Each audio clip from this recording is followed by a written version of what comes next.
Hello and welcome to this video in the series about each of the new constituencies. For this video we are looking at one of the Welsh constituencies.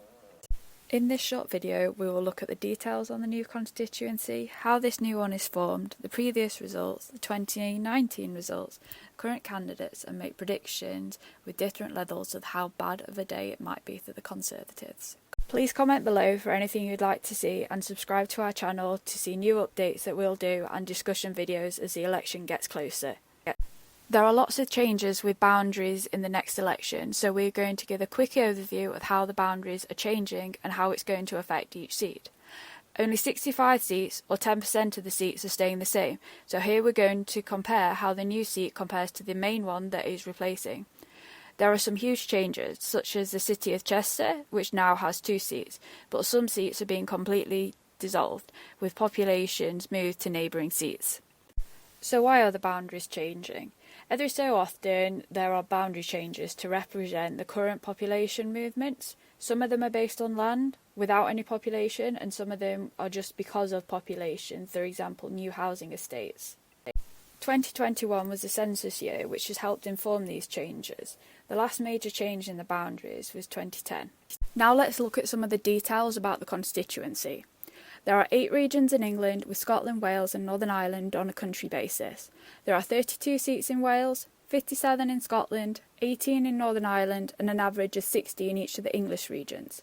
The population can vary hugely. The highest is nearly 152,000, which is in Birmingham Ladywood, while the lowest is less than 27,000, which is in the Western Isles of Scotland, which also has the lowest electorate at 21,000. The average population is 103,000 and the average electorate is 73,000. The largest area is the most northerly mainland seat, which is Caithness, which is nearly 12,000 kilometres squared, or approximately 100 times the size of Manchester. The average is 380, while the smallest is only 6.8.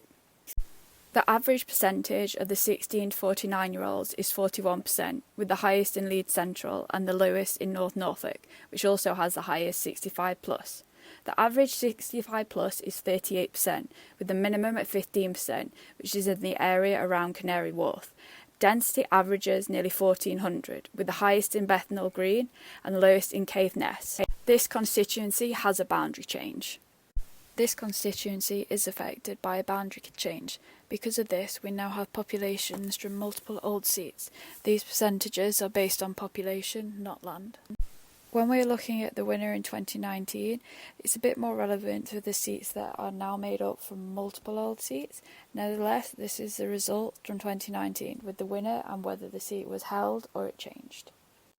Here are the winning party and those that came second, and also the majority. The size of the majority is key when considering how this seat might change. Maybe not so much when there's a big Labour majority or Lib Dems, but for pretty much any Conservative seat, it's possibly not considered safe, bar a very extreme few. The same to the SNP. Some of these are really up for grabs, particularly for Labour and the Lib Dems. Here we can see the vote share for the last 4 elections for each of the 4 main parties in Wales. The Lib Dems didn't hold any seats after the 2019 election, but are expected to gain some this time. On the other hand, there's Plaid Cymru. They aren't expected to perform well at this election, even though their support varies across Wales. Labour is meant to perform quite strongly and gain some more seats, while the Conservatives are unlikely to keep theirs. This is a list of candidates that are on the ballot paper for this constituency. This is now a finalised list as the deadline to register as a candidate has passed. With this forecast, we predict the seat to be changed. Thank you for watching this video. We hope you learned a lot about the new constituencies. Please subscribe to our YouTube channel, follow us on Instagram and Twitter.